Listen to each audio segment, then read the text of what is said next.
1단계는 소박하게 시작해요. 2단계는 거기서 작은 성공을 경험해요. 여기서 한 단계 더 나아가면은 자기 과신의 단계로 이렇게 들어갑니다. 그 다음 단계에 폭락장이 찾아오죠. 좌절을 경험합니다. 마이너스를 메꾸기 위해서 더 큰 빚을 내서 안 좋은 길로 빠져 들어가게 되는 게 바로 주식 투자가 망하는 5단계 테크트리라고 제가 이야기를 하고 있습니다. 그냥 제 이야기예요. 네. 이제 제 돈은 하나도 안 남은 상태로 돼버리더라고요. 네네네. 그 상태에서 정말 힘들었어요. 사람이 망하면 일단 사람 마음이 참 간사한 게 주변 원망부터 하게 되더라고요. 그런가요? 네. 네, 반갑습니다. 안주수입니다. 주식 투자하면서 되게 어려운 일들 많이 경험하시잖아요. 장이 좋을 때는 또 좋을 때 힘들고, 나쁠 때는 나빠서 힘들고, 여러 가지 일들이 항상 이렇게 마음을 힘들게 하는 게 바로 주식 시장인 것 같습니다. 그래서 이런 유튜브를 통해서 좀 구독자분들께 도움을 드릴 수 있기 위해서 시작하신 분이 있는데요. 본인의 이제 투자 스토리를 우리 주주님들에게 나눠드리고, 그리고 함께 으쌰으쌰하자는 의미에서 저희가 이번 코너를 준비를 해봤습니다. 이번에 모신 분은 박두환 대표님입니다. 네, 대표님 안녕하세요. 안녕하세요. 네, 대표님 자신만의 특별한 투자 철학을 통해서 젊은 나이에 큰 부를 일구신 걸로 알고 있는데요. 대표님이 갖고 계신 투자 철학이 좀 궁금합니다. 먼저 정정해야 될 게 있어요. 네. 저는 성공한 사람 아니고요. 큰 부를 이룬 사람 아닙니다. 아, 아니셨나요? 제 기준에서 큰 부를 이루셔가지고. 다만 저는 어려운 과정을 이겨내고 네. 이렇게 하면 주식 투자로 부를 이룰 수 있겠구나 그 방법을 찾는 사람이고요. 그리고 제가 얻은 깨달음을 정말 필요한 분들, 지금 주식 투자로 고통받으시는 분들에게 좀 나눠서 도움이 되고 싶다, 이런 마음으로 이렇게 인터뷰에 참여하게 되었습니다. 네, 무려 15년 정도를 투자를 하셨다고 했는데, 대표님께서는 뭐 여의도의 그런 증권가 출신도 아니시고 그냥 이 보통 사람의 입장에서 주식 투자를 막 스스로의 세계를, 투자 철학을 읽어 오셨던 분이세요. 그래서 사실 우리한테 정말 직접적으로 도움을 드릴 수 있을 것 같습니다. 그래서 좀 오늘의 이야기를 나눠볼 건데, 대표님께서는 투자하시는 스타일이 성장주를 투자하시는 데 가까우신 거죠? 네, 제가 주식 투자에 대해서 단순화하기 시작했어요. 주식 투자에 대한 철학에 대해서 제가 내린 결론은 주식 투자는 네. 미인 선발대회다. 아, 케인즈가 한 말이죠. 네. 네. 결국 물론 내 눈에도 이뻐야겠지만 내 눈에만 이쁜 여자를 뽑는 게 아니고 모두가 봤을 때 공감할 수 있는 그런 미스 코리아 선발대회가 바로 주식 투자라는 결론을 내렸기 때문에 전 성장주로만 투자를 하고 있습니다. 아, 네. 네. 근데 보니까 저랑 비슷한 시점에 투자를 시작하신 것 같아요. 저도 이제 대학교 때 2005년도에서 7년도 정도에 제가 주식 투자 동아리를 활동하면서 막 5, 60만 원 정도로 이렇게 주식 투자를 시작했었는데, 대표님께서도 역시 그쯤에 네. 저랑 비슷한 나이대시더라고요. 그때 이제 투자를 시작하셨는데요. 박두환 대표님께서 처음에 투자를 시작하셨을 때 어떤 방식으로 하셨는지 좀 궁금합니다. 저 같은 경우에는 지금처럼 유튜브나 이런 투자 정보를 알려주는 그런 방법이 별로 없었어요. 맞아. 근데 제가 책은 되게 좋아했었거든요. 네. 산여준님도 책 되게 좋아하셨더라고요. 네, 인터뷰 책 보니까. 사랑합니다. 네. 네. 그게 저한테 좋은 영향을 줬다. 그래서 책을 읽다가 어떻게 하면 부자가 될 수 있을까에 대해서 읽다가 주식 투자에 대해서 읽었는데, 워런 버핏이라는 분의 투자 철학 그리고 그분의 스타일, 이런 거에 대한 책을 읽었어요. 거기에 감명을 받고 시작하게 되었습니다. 뭐 주주서한 같은 그 묶어놓은 책인가요?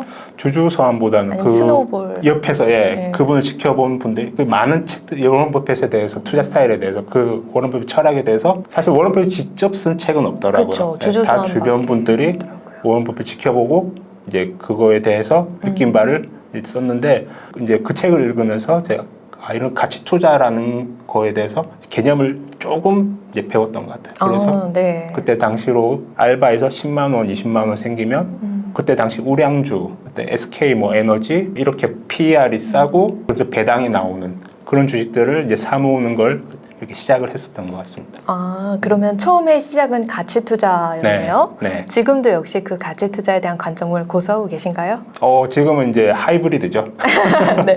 계속 진화를 한 거죠. 성장주와 가치 투자와 네. 그리고 어느 정도 아마 트레이딩도 하실 거고요. 네. 장기 투자하시는 것도 네. 있으실 테고, 여러 가지를 이제 본인만의 스타일로 승화를 시켜가지고 투자를 하고 계시겠죠. 맞습니다.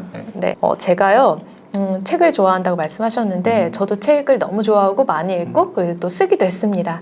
제가 최근에 썼던 책은 돈 버는 사람은 단순하게 생각합니다 라는 책인데요. 그 책에서는 주식 투자가 망하는 5가지 단계에 대해서 이야기를 했어요. 1단계는 소박하게 시작해요. 그러니까 이 5, 60만 원 정도로 되게 소소하게 시작하는 거죠. 2단계는 거기서 작은 성공을 경험해요. 막 열흘 만에 2배가 오른다던가 그런 어마어마한 성공을 경험을 하는 거죠. 이게 이제 초심자의 행운 단계고 여기서 한 단계 더 나아가면은 자기 과신의 단계로 이렇게 들어갑니다. 내가 이 정도밖에 공부 안 했는데 이 정도 수익률이 나왔네. 내가 좀 빚을 내서 투자를 해도 되겠는데? 라고 하고 그 다음 단계에 폭락장이 찾아오죠. 좌절을 경험합니다. 마지막으로 5단계는 손실이 너무 크니까 1억을 투자했는데 막 마이너스 70%인 거예요. 그러니까 그 70%, 7천만 원의 그 마이너스를 메꾸기 위해서 더 큰 빚을 내서 안 좋은 길로 빠져 들어가게 되는 게 바로 주식 투자가 망하는 5단계 테크트리라고 제가 이야기를 하고 있습니다. 분명히 제 생각에는 대표님께서도 15년의 역사 중에서 이런 경험을 해보신 적이 있으실 것 같아요. 이런 경험을 해본 게 아니고 네. 그냥 제 이야기. 네. 보면서 너무 소름 돋거든요. 진짜요? 와, 어떻게 네. 사람 이렇게 흘러가는 단계가 진짜 이런 비슷하구나. 대표님께서도 이런 네. 저 같은 경우에는요 안타깝게도 2단계를 넘어가지 못했어요. 이 초심자의 행운을 경험하지 못했기 때문에 2단계에서 딱 끊어져 버린 거죠. 시작만 하고. 네, 근데 경험을 하셨다니 네. 좀 궁금합니다. 근데 가장 어려운 단계가 이 5단계 손실 극복. 이 5단계를 지나고 나서 이제 큰 손실을 입었잖아요. 네. 여기서 이제 극복하는 과정. 그 과정이 이제 큰 투자자로서 이제 일어설 수 있냐 없냐 그 결정적인 차이를 내는 것 여기서 같아요. 한 단계 더 나아가셨군요. 6단계가 있죠. 예. 이 손실을 극복하는 과정. 극복하는 과정. 저 같은 경우에는 소위 얘기하는 그 깡통, 네. 깡통을 2번을 찼었고요. 근데 이 단계별로 말씀드리면 이제 처음에 이렇게 대학생 때부터 알바로 이제 소박하게 시작을 했습니다. 네. 소박 시작하고 그러다가 2015년도에 좀 1억 이상의 수익을 낸 적이 있었어요. 네. 이제 그러다 보니까 나 이제 좀 투자를 내가 잘하는구나 이런 생각에 이제 빠지게 됐죠. 내가 이렇게 잘하는데 한 1억 정도가 되면 하루에 2%만 움직여도 사실 그 당시로는 월급 그렇잖아요. 그렇죠. 월급이 그냥 왔다 갔다 하니까 일이 별로 시덥지 않다는 생각이 그 그렇죠. 사람의 마음이 그렇게 흘러가더라고요. 200만 원 정도가 왔다 갔다 하는 거니까. 그렇죠. 하루에 이제 그러니까 움직이는 월급이죠. 돈. 내가 조금만 잘해도 네. 한 달 월급을 보내. 네. 그 생각이 들어오니까 내가 더 투자에 집중을 해야겠다. 그런 생각이 들었어요. 그래서 당시 이제 부모님한테 1억을 빌려서 2억을 가지고 네. 전업 투자자 사무실로 이제 들어가게 됐죠. 네. 그게 이제 2015년도에 저의 모습이었어요. 말로만 듣던 그 네. 전업 투자자 네. 사무실. 네. 근데 거기서 당시 바이오가 굉장히 핫했어요. 네. 근데 그때 제가 정말 어려움을 겪었던 게 제가 지금까지 해왔던 가치 투자하고는 전혀 다른 세계거든요. 바이오 투자는. 왜냐면 이건 매출이나 영업이익이 나지 않고 오히려 꿈과 희망, 어떤 기대감만으로 주가가 뻥뻥 튀고 그때 당시에 저는 자동차 주식을 많이 갖고 있었거든요. 근데 자동차 계속 내려가는 거예요, 연일. 그래서 내가 뭘 잘못하고 있나? 시대가 변했나? 내가 못 따라하고 있나? 그때 당시에 바이오 투자로 돈 버신 분들이 주변에 많았어요. 네. 그러다 보니까 저도 그렇게 가게 되더라고요. 조금 분위기에. 늦게 올라타게 그렇죠. 되신 거군요. 네. 이러다 이제 하락장을 맞이하게 되면 바이오주 같은 경우는 매출이나 이익이 안 나오기 때문에 한번 빠지면 거의 50%씩 빠져요.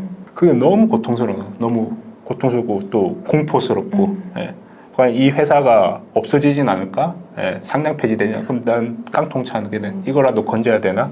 이런 두려움 네. 속에서 결국 못 버티고 손절하고 그럼 이 손실을 메꿔야 되기 때문에 이제 또 급등주 쫓아다니고 똑같네요. 그러면 또 이제 그 흔들리면 또 못 버티고 손절하고 그러다 보니까 이제 순식간에 그 깡통 계좌가 그냥 아이고.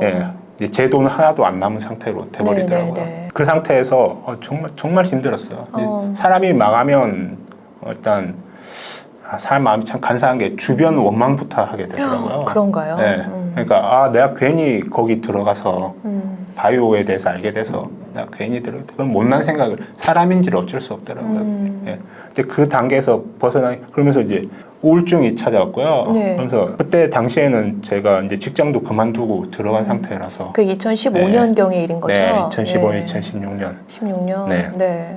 그러다 보니까 이제 제 앞날이 굉장히 암울하다는 생각이 굉장히 많이 사로잡혔어요. 거기 내가 여기 내가 20대 후반부터 직장 생활하면서 모은 이제 진짜 아끼면서 100만 원씩 모아서 이제 투자한 돈을 다 날렸으니 그러니까 지난 내 삶이 다 그냥 부정돼 버린 거예요. 네네. 그리고 앞으로 내 삶 보면 이제 나이도 30대 중반 그리고 지금 결혼도 못했고 모아둔 돈도 없고 그건 너무 내 자신이 깊은 늪에 빠지는 듯한 그런 기분을 느꼈어요.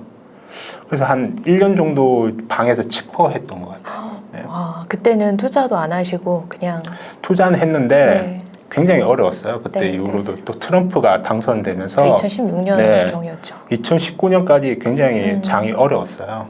이제 그런 장을 겪고 계속 이제 해도 안 된다라는 그런 자괴감에 빠져 있어서 굉장히 힘들었어요. 그래서 그때 잠깐 투자를 조금 금액을 줄이고 한 1년 정도 제가 치과 더 이상 부모님 생각에 이러면 안 되겠다라는 생각을 해서 유통업을 배웠어요. 오. 네.